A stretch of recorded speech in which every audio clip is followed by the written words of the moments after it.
Hi friends, customer వచ్చేసి motor ఆడడం లేదు, ప్రాబ్లం ఉందని చెప్పారు. ఏమైంటుందని వెళ్ళి చూసాం, వెళ్ళి చెక్ చేసాం. స్టార్టర్ ఏమో టిప్ అయిపోతుంది.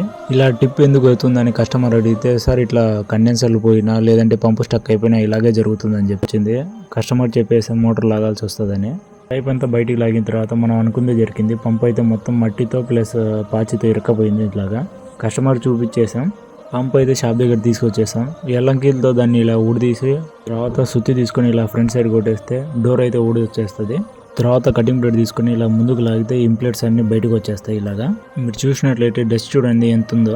బ్యాక్ సైడ్ అయితే బోల్టాలు వస్తాయి. ఇలాగా మీరు చూసినట్లయితే దాన్ని 2 స్పాండాలు తీసుకొని డివైడ్ చేసేసి లూజ్ చేసేయాలి. తర్వాత దాని బ్యాక్ సైడ్ బుష్ అయితే ఉంటుంది, దాన్ని పుల్లర్ సాయంతో ఇలాగైతే తీసేయాలి. ఇంప్లేట్స్ అన్ని ఇలాగ తీసి డివైడ్ చేసి మొత్తం ఒక ఆర్డర్ వైజ్ లో అయితే పెట్టేసుకోవాలి. ఇంప్లేట్లని బుష్లని కడిగేసి ఇలా అయితే ఫిట్ చేసుకోవాలి. తిప్పుకుంటూ ఫిట్ చేయాలి, లేదంటే ఎక్కడైనా డ్యామేజ్ అనేది మనకు కనిపించదు. దాని తర్వాత ఇలాగ బుష్ చేసేసి స్పానర్ తో ఫిట్ చేసేయాలి. తర్వాత సేమ్ ఆర్డర్ వైజ్ లో పంప్ అయితే ఫిట్ చేసేయాలి. ఇలా లాక్స్ పెట్టి ఎలంకిల్ని టైట్ చేయాలి. ఎలంకిల్ బాగా టైట్ చేసుకోవాలి, లేదంటే పంపు స్టక్ అయిపోయే ఛాన్సెస్ అయితే ఉంటాయి. కంప్లీట్ అయిపోయిన తర్వాత ప్రెజర్ చూడండి ఎంత ప్రెజర్ వస్తుందో. అలాంటి మోర్ వీడియోస్ కోసం మన ఛానల్ సబ్స్క్రైబ్ చేసుకోండి.